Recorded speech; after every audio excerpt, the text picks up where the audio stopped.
Hazul, next questioner is Sheila from Birmingham. Sheila. Hello.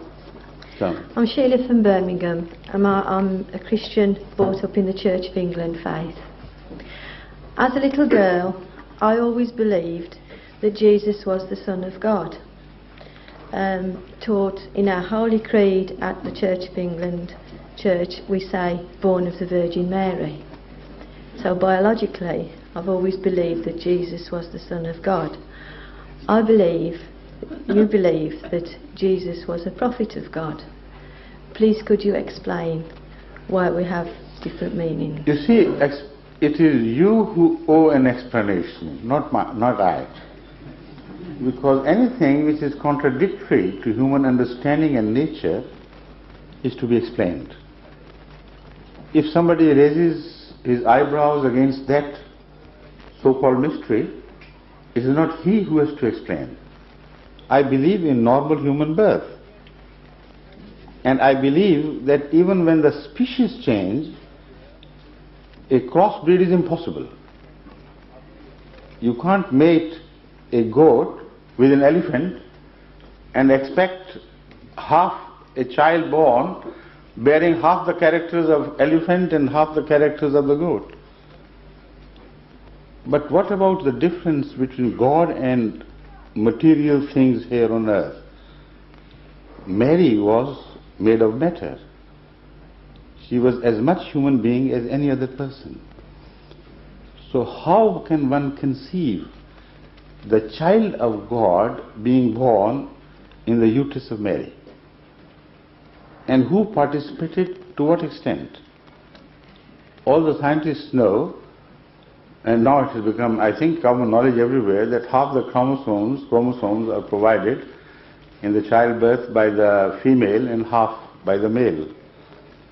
So Mary was with only half the chromosomes.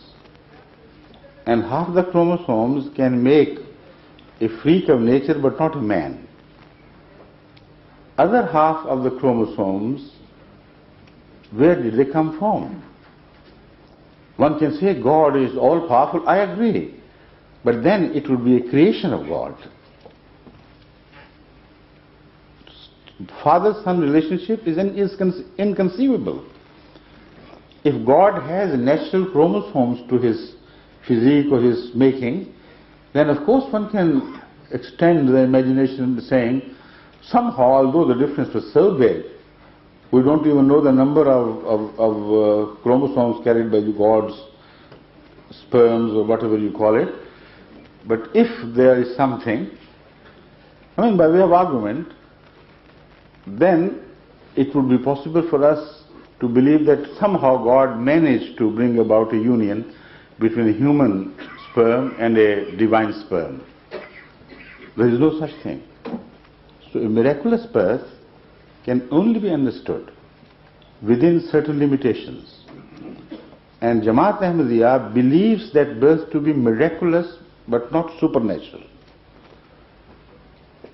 Not supernatural to the extent anyway that God physically participated in it. If he did not, there are two possibilities. Either he spontaneously created certain chromosomes which were human chromosomes, because chromosomes anyway cannot bear the characters of God. So half the missing chromosomes were provided by the creation of God, and that appears to be supernatural, but it is the maximum we can accept. Or God had created Mary like some different animals with a dual mechanism provided within her, which got activated at one stage and was responsible for the creation of that sperm which fertilized the ovum of Mary. Now in animal kingdom this is known and this is an established fact. In human beings no research is made because whenever somebody claims that I have not been touched by any man and the child is born, people, oh, we know, that's all. No need to go further. We understand, of course. So that is why previously in the history the research was not possible anyway. And now everybody takes it as for granted that girls meet others and things happen. But there is a scientific possibility of a child being born with both the sexes. And we know that some people are converted or their sex is fixed by operations, by surgeons today. Some say, such freaks go to a surgeon and say, I want to become a girl, please remove my male parts, and the operation is done, and suddenly the boy begins to grow with all the manly characters, and the vice versa also happens.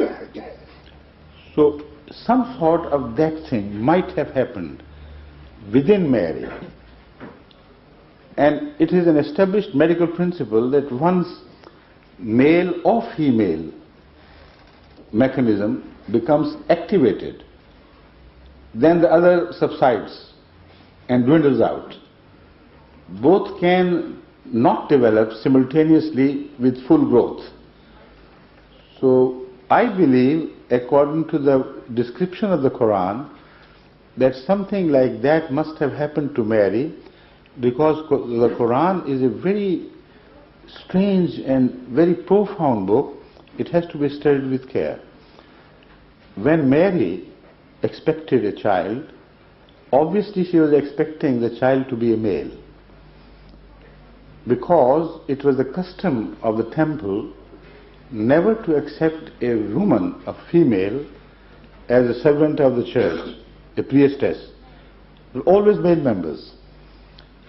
So she understood that God knows the practice, and when I say I want a child who will do this and that, God would know that I mean a boy, although she didn't say it in so many words.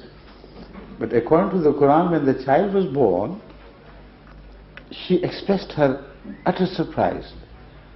Oh God, I have given birth to a woman, a girl. What is this? And the answer was not, yes, I know, this is it.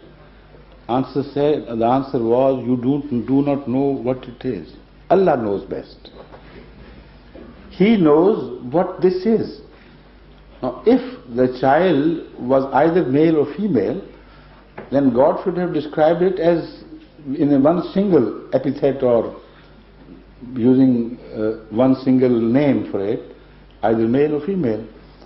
But the Holy Quran is very strangely lies in between, opening both the possibilities of something different, not entirely a girl or a female character. Now that is one thing. And then when we come to the question of Mary's conception of the child, again the Holy Quranic description is very profound and must be studied in depth, because the Holy Quran says it happened in a manner that an angel of God was sent to her in the perfect likeness of a most charming, attractive man. Why this? And when he approached her and delivered the message of God, she thought it was a human being, and she must have been agitated, because God particularly says he was a very handsome man. God had turned an angel into the likeness of a very handsome and attractive man. So she said, while he never demanded anything, keep away, I'm a chaste woman. And then at another place she says, even my mother was chaste. Don't expect anything wrong. And then she said, how can a child be born unto me while I am chaste, and I will not permit a man to touch me? The answer was, Kazalik Qala Rabbuk. Just like this, as it is. So that means that the Quran speaks both of the birth of Mary and the birth of Jesus Christ as not unnatural or supernatural births, but rare births, miraculously controlled by God. So that is why we believe in Jesus to be a prophet of God and not a little son. Thank you.